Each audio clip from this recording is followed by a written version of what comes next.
Ethan was completely broke, drowning in student loans. To survive, he had to take this apartment, 4B, in the Ashworth Building. It was this huge, gross, gray concrete block on the cheap side of town. The rent? Insane, like too low. The second he stepped inside, though, he knew the low price tag came with a high price. Total dread. The air wasn't just old, it felt heavy, like it had been used up, smelling kind of metallic, like rust and old dust. The super, Gary, was shifty. He just kept chuckling nervously. "It's old school, man," he said, avoiding eye contact. "Thick walls, you've got privacy. Just ignore the weird noises, okay?"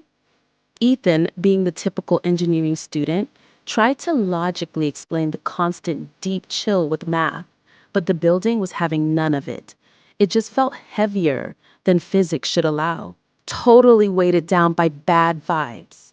Then, on the fourth night, it started.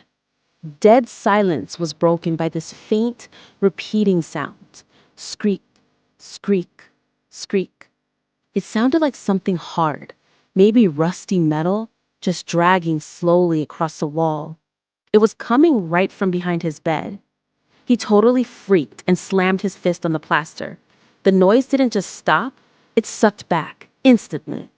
The room went silent, holding its breath. The temperature dropped so fast, his breath actually fogged up. Right there in the apartment. That raw cold was definitely coming straight from the wall. The scraping came back like clockwork, every night at 3:07 a.m. It got louder, way more frantic, and now there was a new sick sound. A wet, dull pounding, like a desperate fist hitting soggy wood right next to this giant, creepy old bedroom closet. That closet became his nightmare hub. It was dark, massive, and its brass knob was always strangely damp and ice cold. He knew, deep down, something was trapped back there, and it was trying to get out. Ethan couldn't sleep in the bed anymore. He was battling constant anxiety on the couch. He made checking that closet door his nighttime ritual. One night, out of pure fear, he taped the door shut with thick masking tape. Guess what? By morning, the tape was sliced right down the middle, a clean tear, and the door was open just a crack. The cold air coming out smelled like burnt paper and ozone, like a horrible electrical overload. The ghost, or whatever it was, started messing with his head too. His reading glasses moved. He was losing weight. He couldn't concentrate on his schoolwork. The biggest scare was his phone. He left it charging, screen locked. He woke up to find it on the floor beneath the closet keyhole. It was still locked, but when he checked the emergency dialer, it had spelled out the same thing over and over. R.O.B.E.R.T. It wasn't just watching him, it was begging him for help.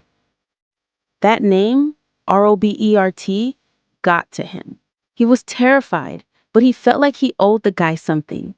Ethan spent 2 solid sleepless days buried in the university archives library. He finally dug up the story of Robert Darnell, an architecture student who vanished from apartment 4B way back in 1978. Robert's case went cold, but Ethan kept digging through old newspapers and dusty records. He uncovered this tiny article about Robert's last week. Robert had designed this amazing new city library, his life's work, but he lost the blueprint. It was completely fried in a terrible power surge. A neighbor told the reporter. He was totally crushed by guilt. He ruined his masterpiece.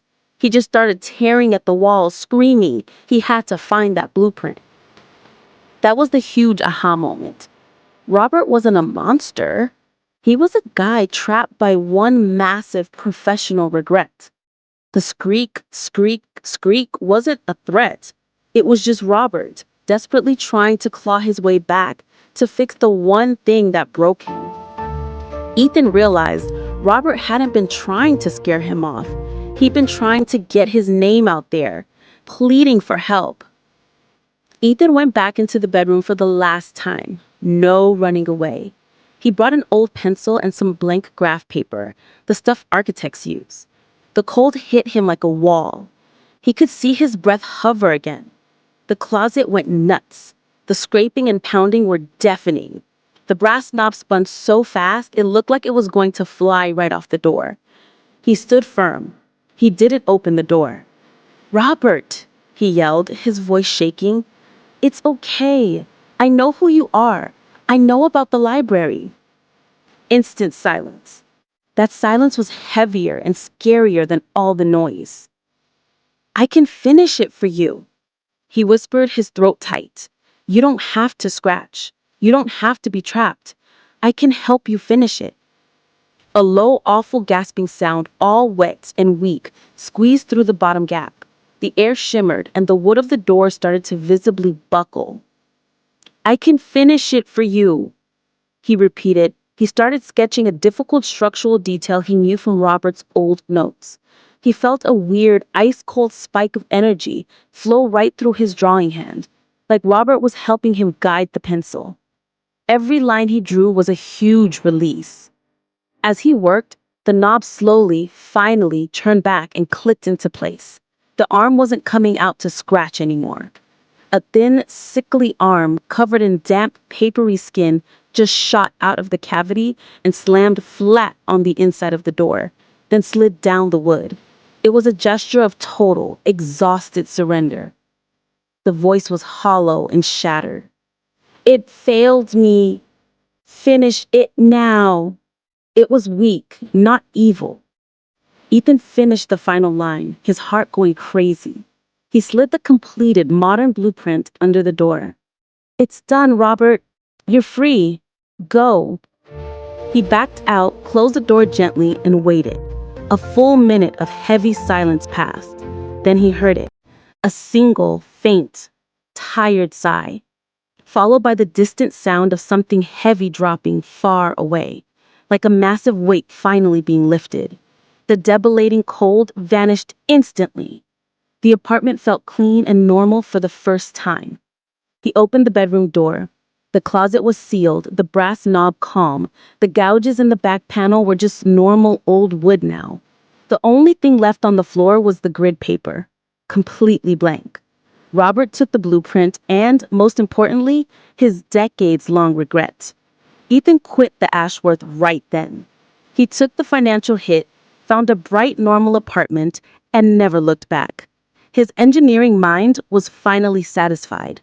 Problem solved. He checked his car before driving off.